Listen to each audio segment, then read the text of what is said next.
caracterizan por presentar generalmente cuadros febriles o cuadros hemorrágicos o cuadros de encefalitis, ¿no? O sea, meningitis con alteración del estado de conciencia, ¿no? En los individuos o cambios de comportamiento, ¿no? Entonces, en nuestro medio, en Perú, la arbovirosis más frecuente y que más problemas nos da a nivel nacional es pues dengue, ¿ya? Y dengue es una de las arbovirosis que está mejor estudiada, se sabe muy bien la fisiopatología, este, el tema de el manejo, la clasificación está muy bien, caracterizado, ¿no? Y como podríamos decirlo, que es el modelo, ¿no? O sea, si ustedes entienden muy bien cómo se produce la enfermedad en dengue, las demás arbovirosis no van a ser no son complicadas, ¿no? Inclusive son más sencillas, ¿no? Entonces vamos a dar paso al grupo expositor, ¿no? Para que puedan hacer su disertación, ¿ya? Muchas gracias. Buenas noches, doctor. Buenas noches, compañeros. Se me logra escuchar, ¿verdad? Eh, Sí. Muchas gracias, doctor. Voy a presentar mi pantalla por un minutito.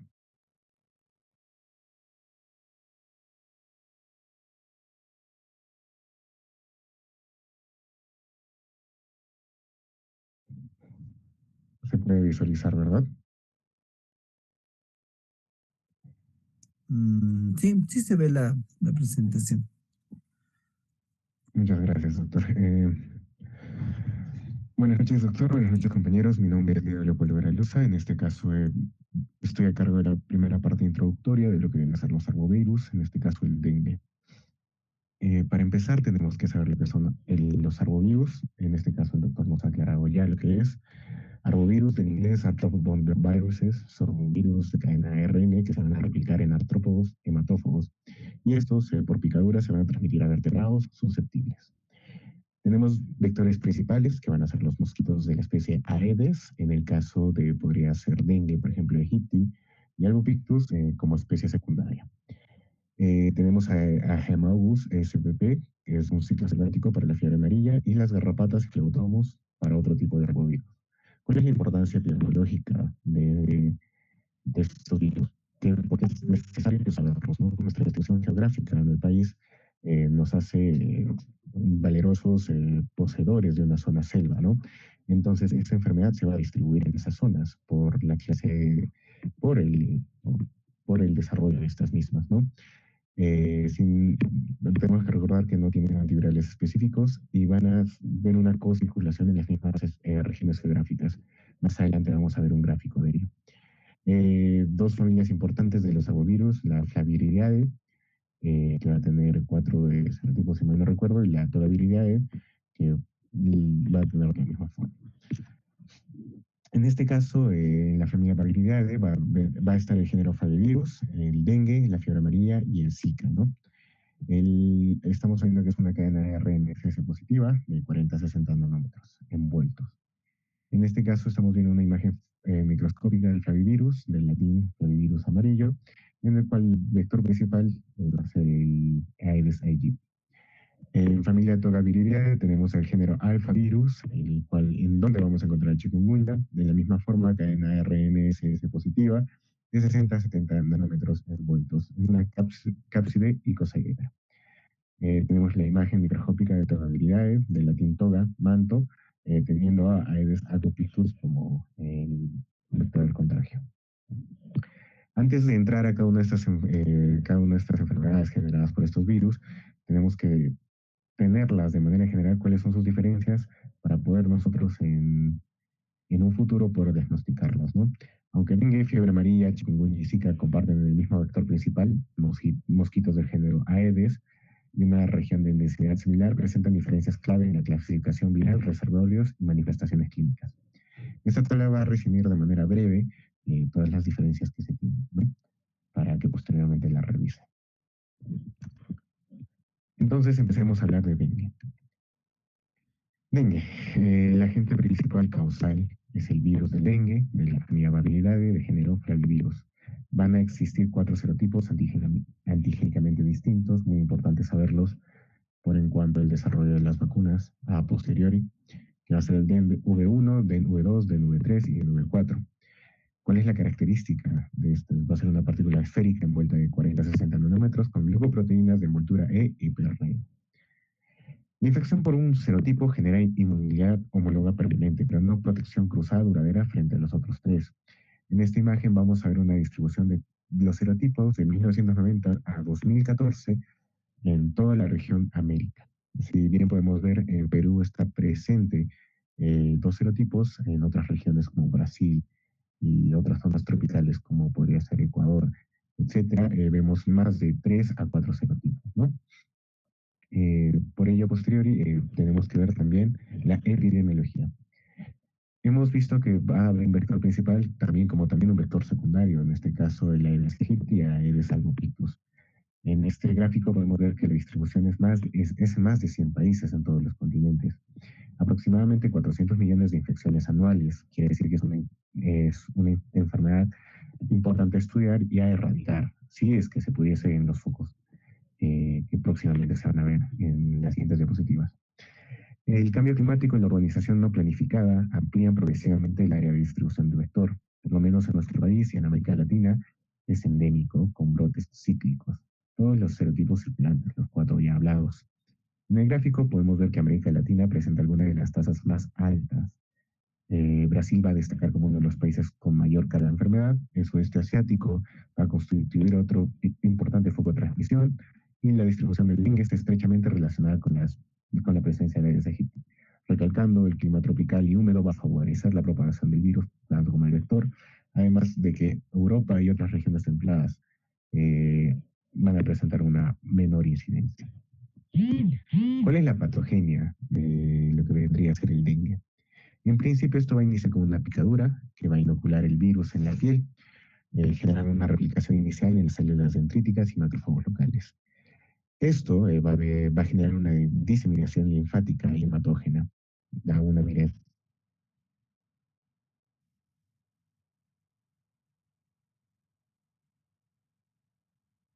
Entender que en infecciones secundarias por un serotipo heterólogo, los anticuerpos no neutralizantes de la infección previa van a facilitar la nueva entrada del serotipo de los macrófagos. Por eso vemos que el dengue va a ser una enfermedad de mayor viremia, por los 4 serotipos que presenta. La respuesta inflamatoria intensa va a producir un aumento de permeabilidad vascular, una fuga del plasma del tercer espacio, además de una trombocitopenia por supresión de la médula ósea y destrucción inmunomediada de plaquetas. El daño endotelial y la coagulopatía explican manifestaciones hemorrágicas de formas graves. ¿Cuál es el cuadro clínico entonces del dengue? Vamos a ver que se va a desarrollar en aproximadamente una semana, tener una fase febril de los días 1 a 3, en donde se va a tener una fiebre de inicio brusco de 39 a 40 grados. Va a haber una cefalea intensa, especialmente retroorbitaria, nos quiere decir que va a haber dolor al mover los ojos, mialgias y artralgias intensas, como fiebre rompehuesos, fiebre reumatoide, que va a ser dolor de huesos, etcétera. Un rash maculopapular eritematoso, eritema facial, prurito, además de náuseas, vómitos, anorexia como a posteriori como consecuencia de ello, leucopenia y trombocitopenia iniciales detectables en laboratorio. La fase crítica de los días 4 al 6, que van a ser de alto riesgo, va a coincidir con la efervescencia, la caída de la fiebre, no significa precisamente mejoría de todo lo que viene a ser la enfermedad. Va a haber una fuga de plasma en la célula con un hematocrito mayor a 20, derrame pleural, ascitis, edema, trombocitopenia severa, riesgo de sangrado espontáneo, además de hemorragias, signos de alarma tenemos que tener en cuenta en un examen clínico, dolor abdominal intenso, vómitos persistentes, sangrado mucosa, cargo, hepatomegalia, aumento rápido del hematocrito con caída brusca de plaquetas. El dengue grave va a haber un choque por fuga de plasma, ¿no? En fase de recuperación, si es que la persona llega a poder pasar todo ello sin comprometer a Mayori, pues tendríamos que se va a dar a partir de la semana en adelante, ¿no? Va a haber una mejoría del estado general, una recuperación del apetito, una braquicardia relativa característica de esta enfermedad. Va a haber riesgos, sí, como una sobrecarga hídrica, si es que se mantuvo una hidratación excesiva durante la fase crítica, y a posterior recuperación de plaquetas y leucocitos progresivos. ¿Cuál es el abordaje clínico y control del dengue? Entonces, el diagnóstico. Vemos que la fase, en principio, para desarrollar va a ser del día 1 a 3, fase aguda del día 1 a 5 para un diagnóstico correcto, el reto-PCR para detectar ARN viral, eh, en donde el antígeno NS1 va a ser detectable desde el día 1, va a haber pruebas rápidas disponibles. Si nosotros aplicamos un hemograma, vamos a notar leucopenia más una trombocitopenia. En una fase convaleciente, a partir del desde el CIE5, podemos notar anticuerpos presentes ya, ¿no? Y la IgM, como la IgG, en principio, de 5 a 7 días va a aparecer la IgM y a posteriori IgG elevada en infección secundaria, ¿no? El PRNT va a confirmar el serotipo. Esto tiene que ser un laboratorio de referencia que posea eh, dicho método diagnóstico. El tratamiento. El problema del dengue es que no va a existir antiviral específico, sino un manejo sintomático. Sí o sí tiene que haber una hidratación oral en casos leves. En cuarta fase crítica, paracetamol para fiebre y dolor. Contraindicaciones para el tratamiento. Los AINES, las aspirinas como riesgo hemorrágico, y se tendría que aplicar una transfusión percutaria solo si está menor de 10.000, ¿no? Con sangrado activo. ¿Cuál es la prevención importante, no? Por la zona geográfica y demás, es difícil poder poder erradicarla, pero sí controlar el vector, eliminar los criaderos de agua estancada, repelentes, mosquiteros, ropa protectora, esto en las casas como cuidado propio, ¿no?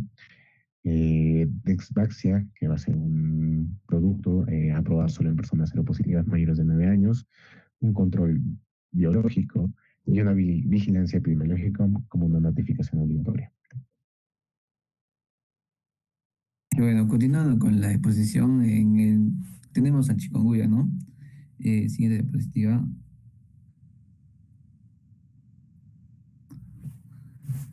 Ya, es una enfermedad viral transmitida, ¿no? Por mosquitos, ya se mencionó, causada por el virus chikungunya, que produce fiebre alta y dolor articular intenso. Estos son a inicios agudos de la enfermedad.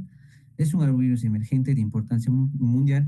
El nombre de este género significa hombre encorvado, debido a que el intenso dolor va a hacer que el paciente haga una postura inclinada. En las características para el agente etiológico tenemos que es un virus de ARN monocatenario de sentido positivo que pertenece a la familia Toboviridae y de un género alfavirus, que posee una envoltura lipídica y presenta un único serotipo. La infección genera inmunidad duradera, probablemente de por vida. Siguiente diapositiva. Como estructura viral tenemos que es un genoma de ARN de cadena positiva ya mencionado y que tiene proteínas estructurales tanto como una cápside y dos tipos de envoltura que vendría a ser envoltura 1 y envoltura 2 y de proteínas estructurales de 4 tipos. La envoltura número 1 participa en la fusión viral y la envoltura 2 va a participar en la unión hacia la célula huésped. Las formas de transmisión vendría a ser tanto de picadura de mosquito infectado por el factor principal que es el Aedes aegypti y el Aedes albopicius. Y la transmisión vertical también que vendría a ser de madre a hijo y raramente es de transmisión sanguínea. En cuanto a la patogenia, tenemos que el mosquito infectado va a inocular el virus. De ahí se va a dar la replicación en fibroblastos de la dermis y por esta misma va a haber una diseminación por sangre y va a llegar la infección se va a diseminar a través de músculos, articulaciones, piel, hígado y vaso. La siguiente diapositiva va a mostrar de forma más detallada, ¿no? La patogenia. Acá en el cuadro se puede mostrar, ¿no? Que después de la picadura de mosquito Aedes, el virus es inoculado en la piel y las primeras células infectadas son los fibroblastos dérmicos y las células dendríticas y los macrófagos dérmicos. Estas células son las primeras debido a que encuentran al virus en el sitio de la picadura. Cuando son detectadas la presencia del virus, se va a activar la inmunidad innata que va a producir interferones de tipo 1, los que son principalmente el alfa y el beta, que tienen como función limitar la replicación viral, activar otras células inmunitarias e iniciar la respuesta antiviral. Generalmente también se va a producir la producción de citocinas inflamatorias, que va a ser debido a la liberación de interleucinas 6 y interleucinas 1 beta. Estas citocinas van a producir generalmente fiebre, inflamación malestar general y cuando son muy elevadas, o sea, de mayor gravedad, es porque tienen mayor carga viral. En cuanto a la aparición del dolor, de acá en la parte donde dice mayor producción de prostaglandinas, va a ser debido a que las citocinas inflamatorias van a estimular a una mayor producción de prostaglandinas. Estas mismas prostaglandinas van a hacer que se activen los nociceptores que van a producir artralgias y mialgias. Es por eso que el paciente va a presentar un intenso dolor articular característico del chikungunya. Y respecto a la respuesta adaptativa, que es donde acá se muestran células B y células T, es estas mismas las que van a producir anticuerpos y las que van a eliminar células infectadas. El resultado en la mayoría de los casos es que el paciente va a eliminar el virus y la enfermedad generalmente se resuelve. En cambio acá, en la parte derecha, donde se muestran las articulaciones, en algunos pacientes el virus no va a alcanzar las articulaciones y generalmente estas van a infectar la membrana sinovial donde encontramos fibroblastos sinoviales y macrófagos sinoviales. Junto con la presente formación de interferones alfa y beta, es que va a causar una artralgia crónica. Estas mismas son las que van a producir ¿no? infecciones persistentes, artralgias recurrentes y rigidez articular y mayor producción de osteoclastogénesis. Y la osteoclastogénesis vendría a ser la formación de osteoclastos, ¿no? Estas células son encargadas de degradar el hueso y como consecuencia van a causar un daño articular y un dolor prolongado. Siguiente diapositiva. Ya, en la epidemiología, por primera vez fue detectado ¿no? en Tanzania en 1952 e introducido en América en 2013, que en general los casos notificados en el continente americano fueron más de 1.3 millones y su amplia distribución son en regiones tropicales y subtropicales. Los reservorios durante la epidemia generalmente son en el ser humano, que es el principal reservorio, y entre epidemias que vendrían a ser primates no humanos, roedores, aves y pequeños mamíferos. Siguiente diapositiva. Bueno, en este caso ya tendremos que terminar de hablar, tendríamos que pasar al cuadro clínico, ¿no? Donde se muestran alrededor de 3 fases. La primera fase, que es la aguda, que vendría a ser de las primeras 3 semanas, donde los síntomas generalmente son fiebre, artralgias intensas y exantemas. En la fase de subaguda, que son entre los 21 días a 3 meses, va a haber una persistencia de síntomas articulares y tenosinovitis. En la fase crónica, que ya es alrededor mayor a los 90 días, va a haber artritis crónica, rigidez articular y limitación funcional. Algunas complicaciones, tenemos meningoencefalitis, convulsiones, miocarditis, uveitis y enfermedades graves por transmisión vertical. Siguiente diapositiva. En la siguiente diapositiva se tenía que mencionar el diagnóstico y el tratamiento. Tenemos 2 métodos, ¿no? En métodos directos tenemos el PCR o aislamiento viral y en métodos indirectos tenemos ELISA-IgM y ELISA-IgG, que estas dos, la última, la ELISA-IgG, si se encuentra este tipo de anticuerpo, significa que la enfermedad ya pasó o ya está curada. En cuanto al tratamiento, para cada fase se recomienda, en la fase aguda se recomienda reposo, hidratación oral, antipiréticos, analgésicos. Y en la fase subaguda y crónica generalmente se recomienda analgésicos, opioides débiles, corticoides en casos seleccionados, ¿no? Aunque no existe un medicamento antiviral específico ni una vacuna para curar el chikungunya, el tratamiento es sintomático y se centra más en aliviar el dolor y la fiebre.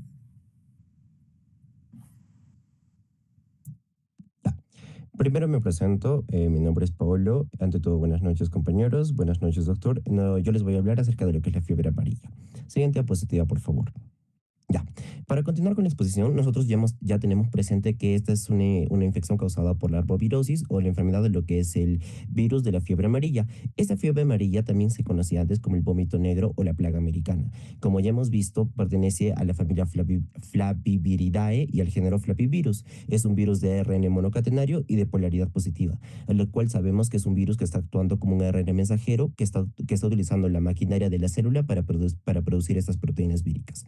Históricamente, tenemos que produjo grandes epidemias tanto en América, África y Europa, y especialmente guarden este dato que en África, ya que más adelante se los voy a mencionar en relación a su ciclo de vida o en relación a la epidemiología que tiene, ¿no?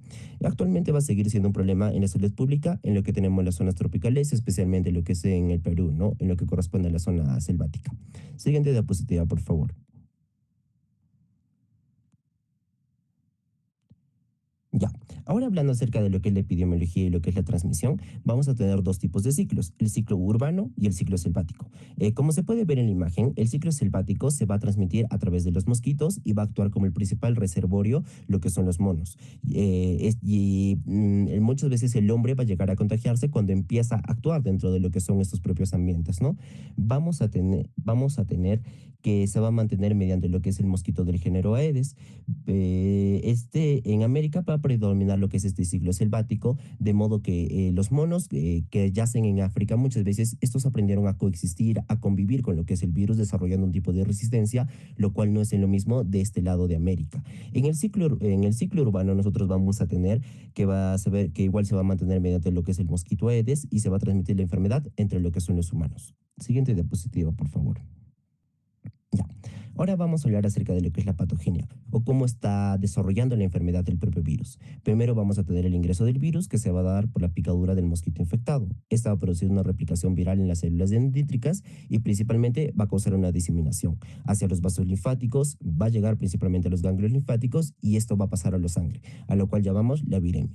Vamos a tener lo que son los principales órganos afectados, tales como el vaso, los ganglios linfáticos y el hígado, y el daño principal dentro del daño principal nosotros tenemos que es un virus hepatotrópico, que tiene una lesión en los hepatocitos, unas alteraciones hemorrágicas y principalmente lo que lo caracteriza, la ictericia. Por eso llamamos el virus de la fiebre amarilla o la fiebre amarilla propiamente la enfermedad.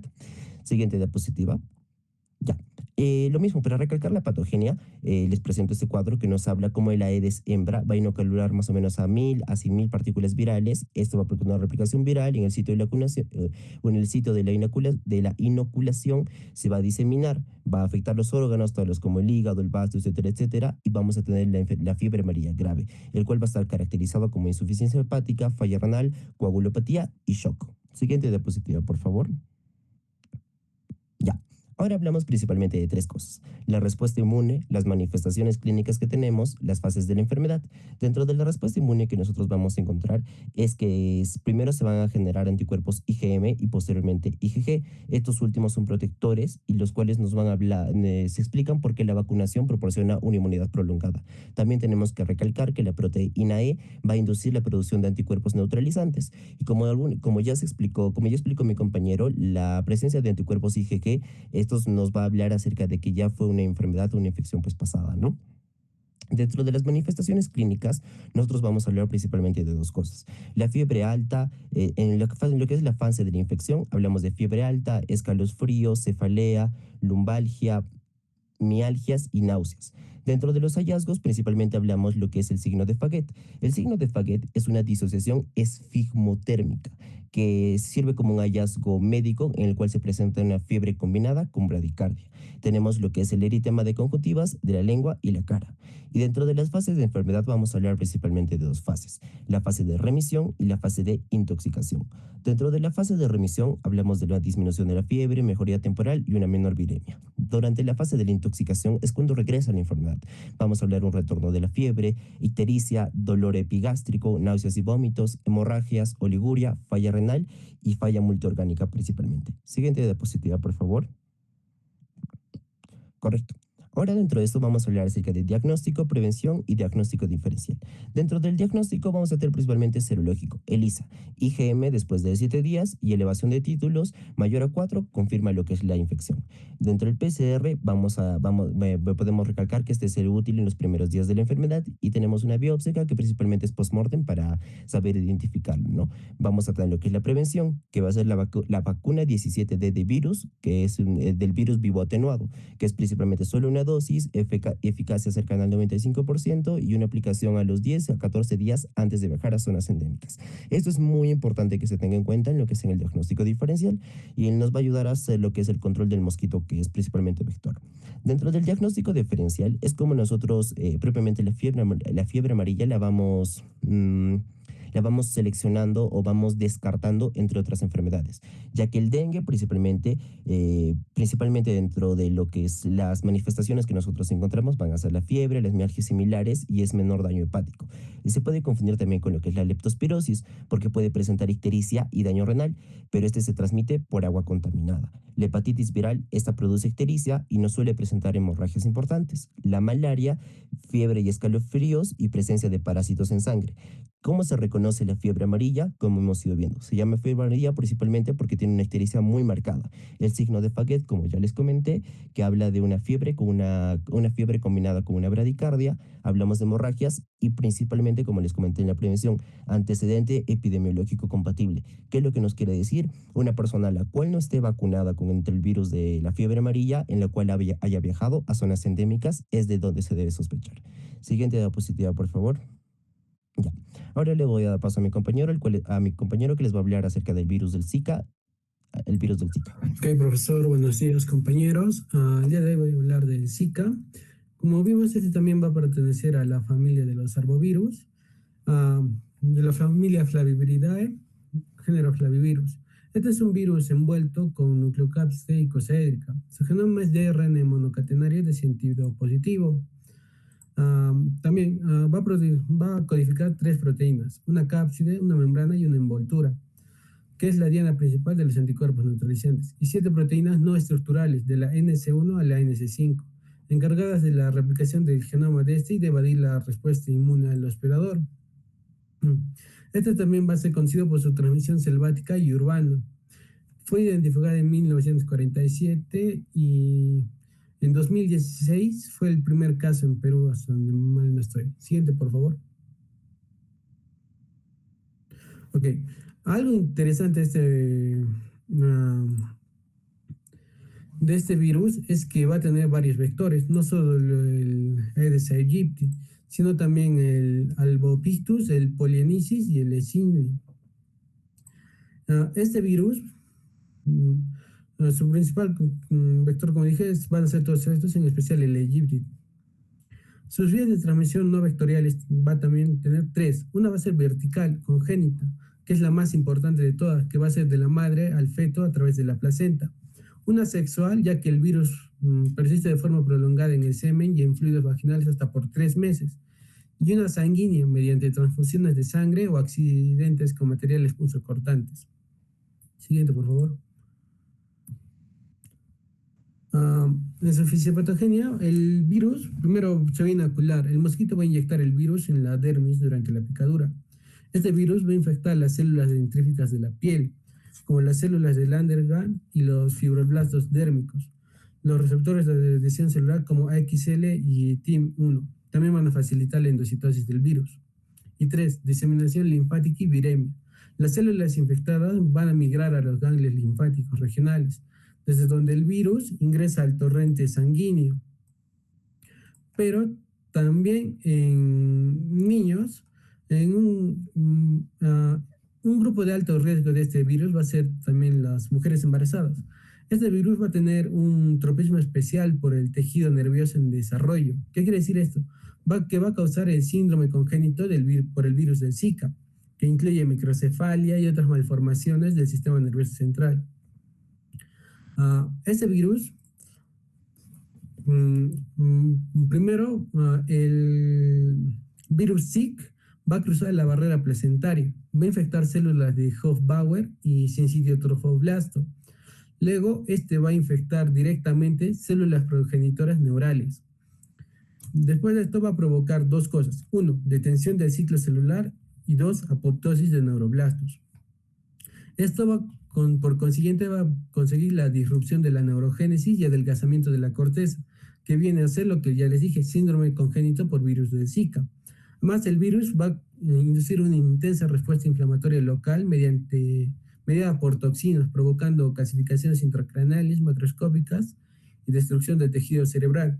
Su diagnóstico va a ser algo complicado. Se va a detectar en ARN, en sangre o en orina o en aislamiento viral. En controles ecográficos, si se suele ver microcefalia y ventriculomegalia en algunos infantes, y principalmente la forma más común de identificar este virus va a ser por sus signos y síntomas, que van a ser fiebre, ojos rojos, fatiga, dolor de cabeza, urticaria y dolor muscular.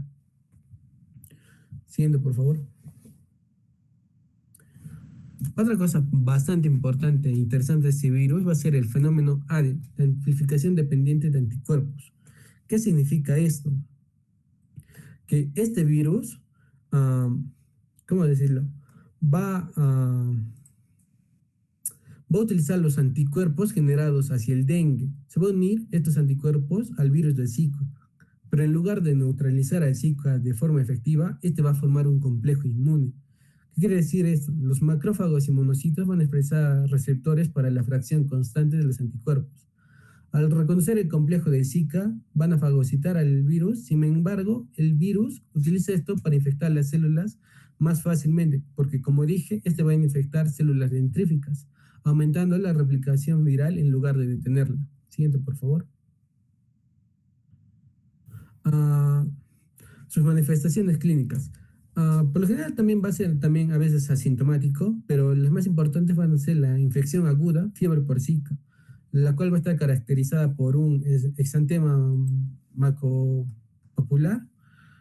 También vamos a ver fiebre de bajo grado, conjuntivitis no purulenta, o sea, ojos rojos sin secreción, signos muy característicos, artralgias y mialgias, con una afectación frecuente de las pequeñas articulaciones de las manos. Otro también importante, como dije, este va a tener una afición, por así decirlo, a las células progenitoras neurales. También va a producir, por ende, complicaciones neurológicas en adultos. En algunos casos, cuando se complica este virus, va a producir síndrome de Guillain-Barré. Esta es una enfermedad postinfecciosa más importante. Se produce por un mecanismo de mimetismo molecular, donde el sistema inmunitario ataca la mielina de los nervios periféricos, generando una parálisis flácida ascendente. Algo también raro que suele pasar es mielitis transversa, encefalitis y meningoencefalitis. Pero como dije hace un rato, el grupo de mayor riesgo para este virus va a ser las mujeres embarazadas. ¿Y por qué? Porque va a provocar, como ya mencioné, el síndrome congénito del virus de Zika. Este va a ser caracterizado primero por una microcefalia severa, con colapso parcial del cráneo, una disminución del tejido cerebral con un patrón específico de calcificaciones subcorticales, daño ocular, que va a atrofiar la corioretinina y anomalías del nervio óptico, contracturas congénitas como artrogriposis, o sea, articulaciones rígidas que limitan el movimiento, e hipertonía muscular precoz que altere el desarrollo motor normal del lactante. Siguiente, por favor. Tratamiento y prevención. Como tal, el virus de Zika no va a tener una vacuna. Se va a tener un tratamiento que va a ser reposo absoluto, hidratación abundante para reponer líquidos perdidos por la fiebre y el sudor y control del dolor y la fiebre. Solo se va a tratar como tal este virus. No se utiliza aspirina ni otros aires. ¿Por qué? Esto principalmente no se va a utilizar porque los medicamentos como el ibuprofeno, naproxeno, diclofenaco están contraindicados hasta que se descarte el dengue. ¿Por qué? Estos alteran la coagulación y aumentan drásticamente el riesgo de sufrir hemorragias graves si el paciente en realidad tiene dengue. Como ya dije, también se puede unir al factor inmune del dengue, de otros arbovirus. Las formas mm, más conocidas de su prevención van a ser principalmente el manejo de la transmisión sexual. Como dije, este va a afectar especialmente a los infantes. Entonces, va a generar principalmente a mujeres embarazadas. Entonces, en un porcentaje, el virus tiene un tropismo especial, como mencioné, por las mujeres gestantes. Entonces, para evitar que se siga propagando, se va a evitar que este virus, se va a evitar que los pacientes infectados con este virus tengan relaciones sexuales hasta por alrededor de 3 meses. ¿Por qué? Porque el virus puede estar presente en el semen hasta 3 meses y también en fluidos vaginales. Y otras formas más modernas que se ha visto fue el control del vector. Uno va a ser mosquitos con Wolbachia. ¿Qué es esta Wolbachia? La Wolbachia es una bacteria que va a competir con el mosquito por los nutrientes. Al haber esto, va a dificultar la replicación del virus dentro del mosquito. Y otro va a ser mosquitos transgénicos, que estos ya son, si bien una opción más moderna, no se suelen utilizar normalmente. Estos mosquitos son mosquitos modificados para que los mosquitos machos son liberados al ambiente y estos al reproducirse, sus larvas van a morir antes de madurar. Okay. Sí.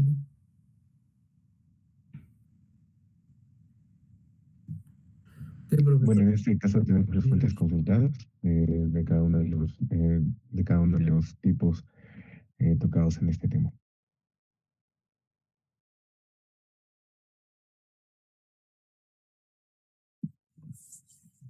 Muchas gracias.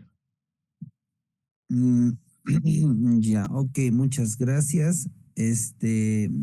A ver, alguno de los participantes si quiere hacer alguna pregunta.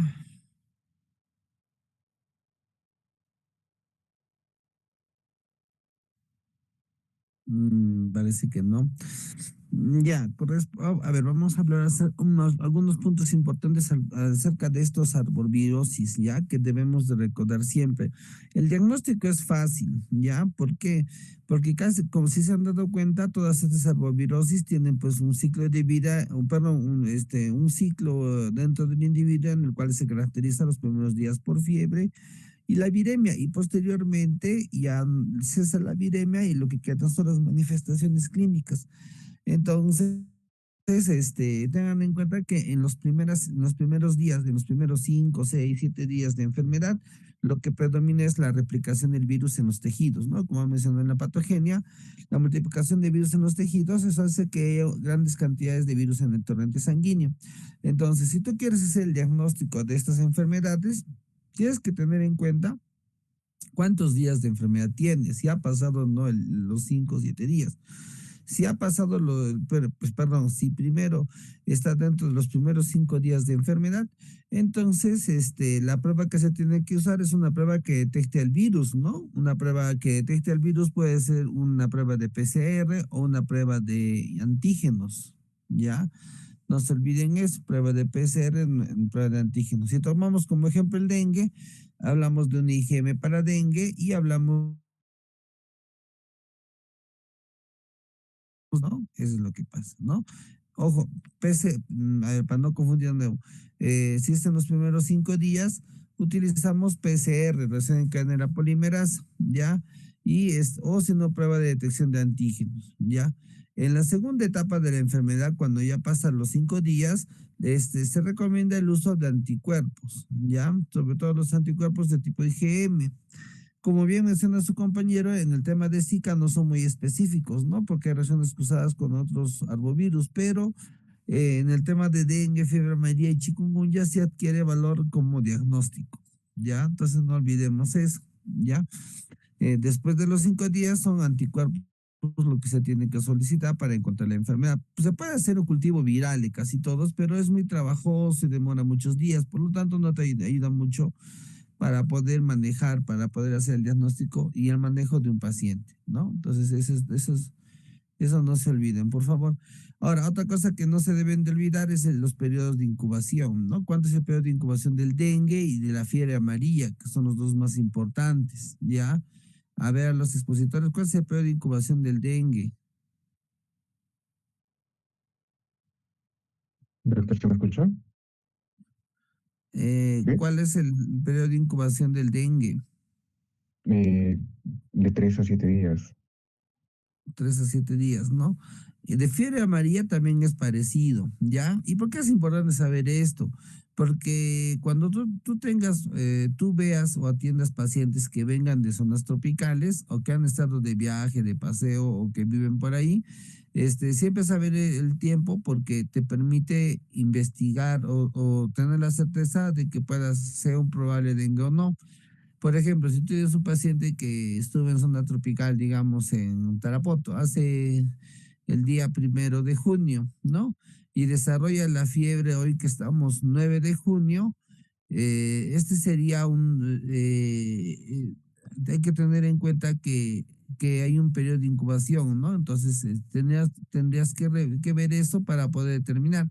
Si hace la fiebre hoy día que estamos 10 de junio, ¿podría ser un dengue o no podría ser un dengue? Digamos, el paciente regresa de viaje, no estuvo en Tarapoto, regresa el 1 y el día de hoy que estamos 10 de junio presenta fiebre. Entonces, ¿es un dengue o no podría ser un dengue o no podría ser un dengue?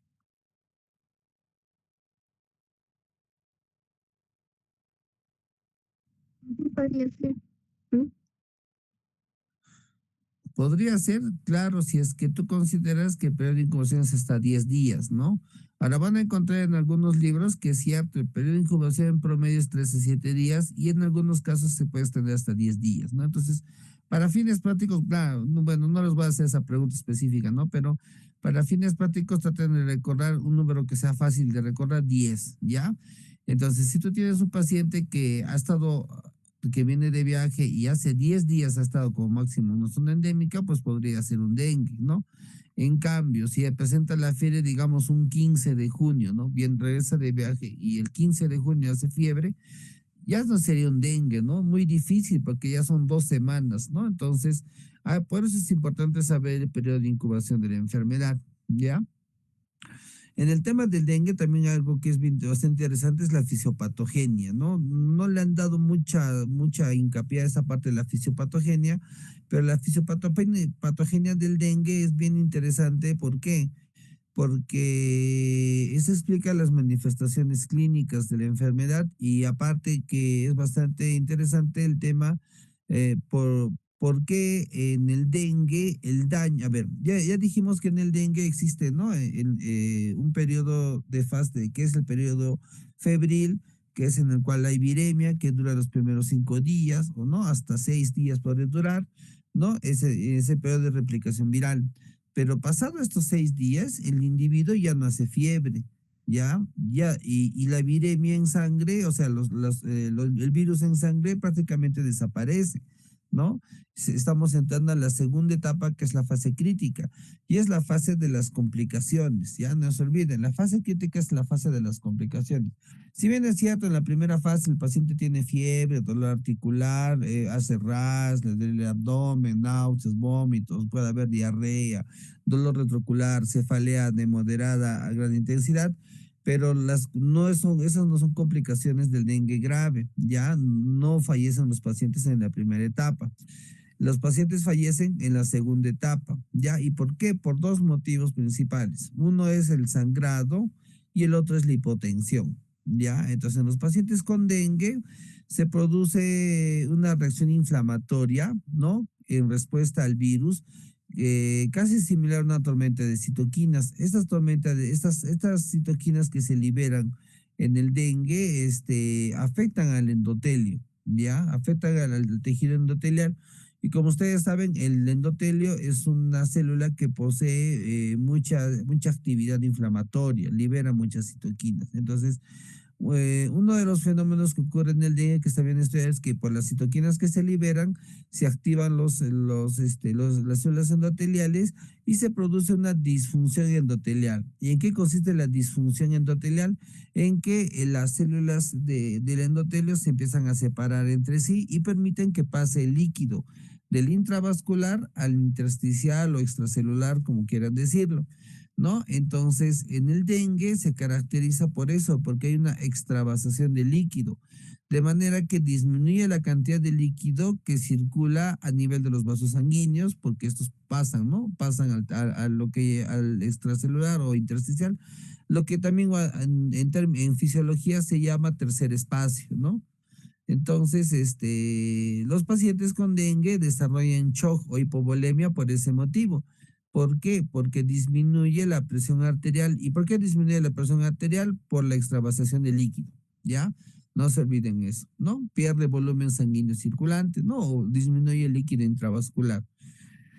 Este, el otro fenómeno importante en el dengue son las hemorragias, ¿ya? Y las hemorragias se deben principalmente a ahí la puesta en la diapositiva, esta parte sí está explicada bien. Primero, hay una disminución de la eritropoiesis, o sea, disminuye la producción de plaquetas. Segundo, hay una destrucción de las plaquetas por anticuerpos por anticuerpos neutralizantes, ¿no? A ver, por ahí creo que lo tienen. No, no, no, no. Acá, al anterior. Ahí, a ver, el uno, el 2, el 3, a ver, en la 6,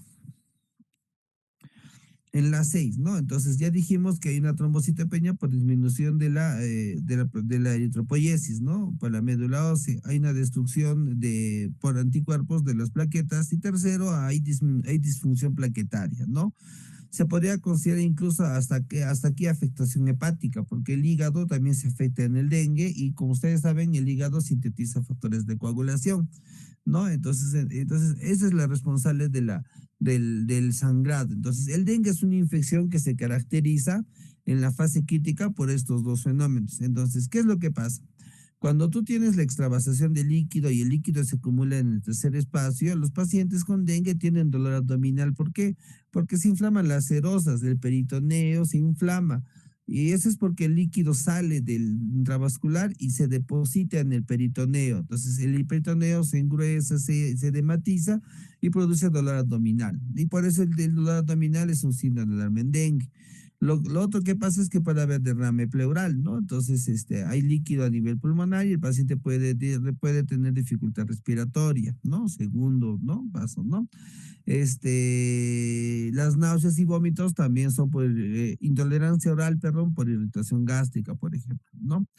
Entonces, en el dengue vamos a tener eso, ¿no? Entonces, el paciente, por ejemplo, cuando baja la fiebre, cuando cesa la fiebre en dengue, ingresamos a la fase crítica y en esta fase crítica lo que vamos a tener es que producto de la extravasación de sangre, de líquido intravascular, va a haber hemoconcentración. O sea, el líquido sale al intersticial, pero los hematíes no salen, ¿no?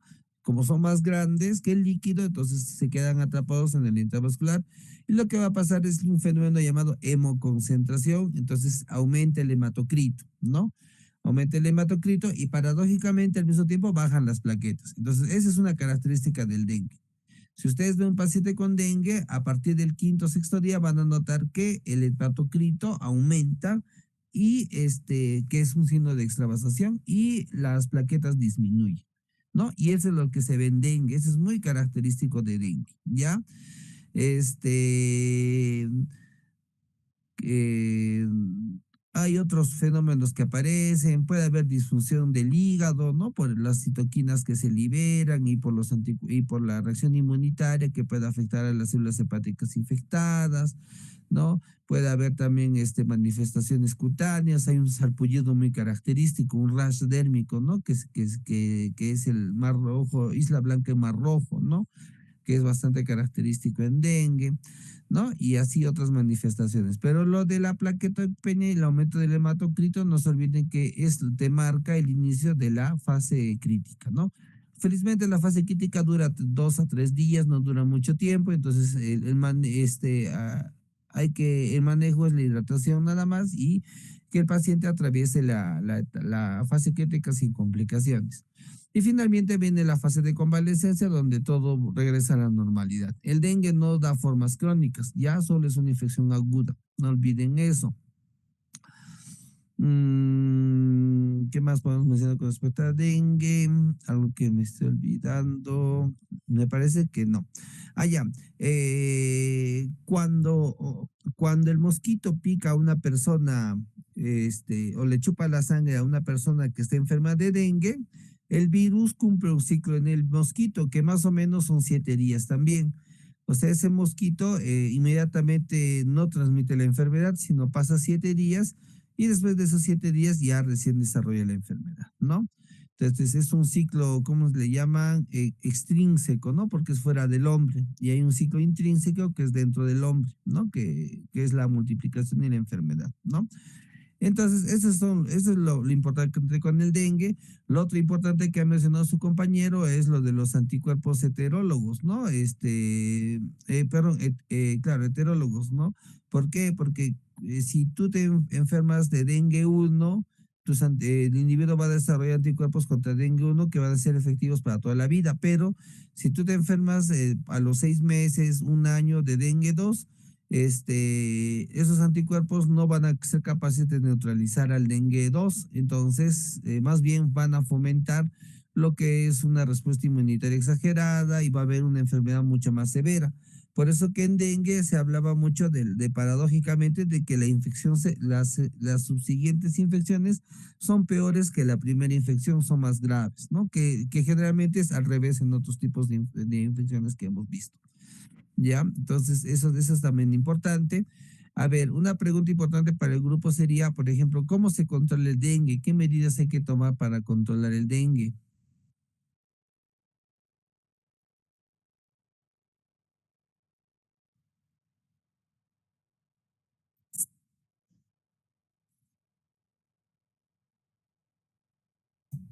Doctor, para la eliminación del dengue es más que todo el control, es las aguas estancadas y eliminadas. Al controlar las aguas estancadas, ¿qué estás controlando? ¿Estás controlando al virus o qué Control estás del vector, controlando? de control del vector. Es porque va ahí más que todo se concentra los criaderos, ¿no? De los mosquitos, ahí más que todo en ese, es como, Ok. va un criadero. Y se elimina Con más que calma todo, nomás, pues con eso. calma nomás. Ya, entonces, entonces lo que entiendo es que el vector, el Aedes aegypti, necesita de el agua, ¿no? Para poder desarrollarse. Sí, como vuelvo a repetir, o sea, este mosquito es estrictamente urbano y domiciliario, ¿no? La reproducción compromete eh, que uno de los medios donde va a depositar los huevos va a ser el agua limpia estancada, ¿no? Entonces, las medidas que incluirían, por ejemplo, para la eliminación de estos criaderos, pues sería vaciar, limpiar, tapar estos recipientes para, para evitar, ¿no? que el mosquito deposite sus huevos o los mosquitos que ya están presentes, pues al haber limpiado todo este agua, nada, se evita, ¿no? la reproducción. Además, pues en la propia casa, ¿no? Mosquiteras y ventanas y también el uso de repelentes. Claro, no, está bien, ¿no? El eliminar los criaderos que son los que se forman en las aguas empozadas, estancadas, favorece la eliminación del vector, ¿no? Y lo otro es que las personas usen repelentes y mosquiteros, y lo otro son las fumigaciones, ¿no? Que también ayudan a eliminar a los criaderos, ¿no? Y al vector, ¿no? Otra cosa importante para que tengan en cuenta el dengue es que el dengue es una enfermedad urbana, ¿ya? O cuando afecta en brotes, afecta a las ciudades, no afecta mucho al campo. Ya, por eso es que cuando hay brotes de dengue, la cantidad de pacientes que vienen dengue es bastante. En un día se pueden ver muchos pacientes y eso hace que el sistema colapse, ¿no? O sea, el establecimiento se llena de pacientes y uno no tiene los suficientes medios y recursos para poder atender a todos. Entonces, eso significa que el sistema colapsa, ¿no? Eso pasa mucho en el dengue, sobre todo en las zonas selváticas. A ver, otra pregunta más. ¿Por qué no hay dengue en el Cusco? Por el medio, doctor, la reproducción del dengue compromete en principio un lugar húmedo y tropical. Por ello, en Cusco ciudad no habría dengue, ¿no? Pero en las regiones sí, de Cusco. Pero hay en Lima dengue, ¿ah? Hay en Lima, hay en el norte, en Piura, hay en Lambayeque, así y es bueno, se ha descrito hasta en Ica dengue, ¿no? Lo que pasa es que el vector, que es el Aedes, no puede sobrevivir a más de 2.500 metros sobre el nivel del mar. Ya, entonces, por eso es que, como no son las condiciones de temperatura favorables, ¿no? Y de clima, por eso es que no hay mucho en nuestro medio, ¿no? Pero la enfermedad sí puede desarrollarse en el hombre, ¿no? Una vez que uno tiene el virus dentro, sí puede desarrollarse, ¿no? Ya, muy bien. Ahora, con respecto a fiebre amarilla, una acotación breve nada más. Fiebre amarilla, como mencionaron, tiene dos ciclos, un ciclo urbano y un ciclo rural, ¿no? El ciclo urbano no hay en América, eso hay en África, ¿ya? Que tiene que ver con la transmisión con Aedes. En cambio, el ciclo rural sí hay en América, en las Américas, ¿no? Se está descrito el ciclo rural que tiene que ver con el contacto con los mosquitos, pero no al Aedes específicamente. El Aedes es un mosquito que es urbano, ¿no? Que se ha adaptado al hombre. Hay otros mosquitos como el Sabetes y el Hemagogus, que son los que están relacionados a fiebre amarilla, ¿ya? Y el reservorio en la fiebre amarilla rural es el mono, ¿ya? No se olviden eso, es el mono. Ahora, la mortalidad por dengue es muy baja, eso sí es cierto. No es que la mayoría de los pacientes hacen el shock y sangran, ¿no? El shock, ¿no? La mortalidad por dengue es baja, es menos del 1%, pero la fiebre amarilla sí es sí tiene una mortalidad alta, casi 30%, poco más, poco menos. Ya es 30% de los que desarrollan la fase grave. ¿Ya? Y como bien mencionan, la fase grave de fiebre amarilla es una necrosis hepática, o sea, hay insuficiencia hepática con insuficiencia renal y coagulopatía con sangrado. Ese es un cuadro muy grave. No hay plaquetopenia, la plaquetopenia no es muy marcada en fiebre amarilla. El problema es que no hay factores de coagulación y por eso proviene el sangrado por la falla hepática. Ya, no hay que olvidar eso. Ya. En fiebre amarilla, la prevención, por ejemplo, no solo es control del vector, sino de la vacunación. Ya, no se olviden, fiebre amarilla hay una vacuna que debes de colocarte 10 días antes de ingresar a zona endémica, ¿no? La zona endémica es todas las zonas tropicales de nuestro país y de América Latina, ¿ya? No hay que olvidar eso. ¿Qué más que fiebre amarilla? No se olviden que tiene 3 etapas, ¿ya? Este, y me parece que, claro, y siendo la última etapa, la etapa más grave, la fase tóxica, ¿no? En la cual se producen las disfunciones de los diferentes órganos, ¿no? El diagnóstico es similar, primeros 5 días detectas viremia por PCR o detectas antígeno, ¿no? No, perdón, detección de antígenos, ¿no? Prueba de fiebre amarilla, ¿no? También hay diagnóstico post-mortem de fiebre amarilla, ¿no? Por biopsia, ¿no? Se puede ver ahí la reacción inflamatoria con necrosis hepática, ¿no? Este, y lamentablemente no hay antiviral, no hay nada. Una vez que el individuo desarrolla la forma grave de fiebre amarilla, no hay nada que detenga la enfermedad. Se da tratamiento de soporte y se espera que el individuo poco a poco se recupere. Muchos fallecen y otros tantos pueden recuperarse, ¿no? Eso es lo que pasa en fiebre amarilla. Y la fiebre amarilla no te da, pues, no, si te da una vez, no te da 2 veces, ¿no? No es como el dengue que en la segunda vez te da más grave, sino se desarrollan los anticuerpos y puedes, ya tienes la inmunidad, ¿no? Es igual la vacuna contra fiebre amarilla es una vacuna de virus atenuado, o sea, pues simula una infección leve de fiebre amarilla, de manera que ya obtienes los anticuerpos y ya no te va a dar fiebre amarilla nuevamente, ¿no? Ese es el principio, ¿ya? Con respecto a Zika, a chikungunya, no se olviden del dolor articular, no se olviden que es una enfermedad que produce artritis, ¿ya? Y la característica del chikungunya es eso, el dolor articular y la artritis. Y de Zika el tema del Guillain-Barré y la microcefalia, que lo han hecho muy importante, sobre todo en Brasil, donde hubo epidemias o brotes de Zika con bastantes niños que nacieron con esta malformación, ¿no? Ya, ya, ok. ¿Alguna pregunta?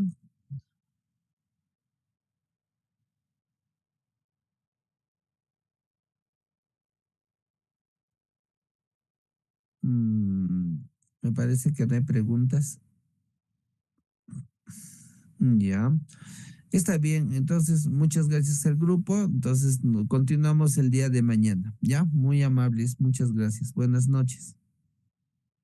Buenas Buenas noches, noches, doctor. doctor. Hasta mañana.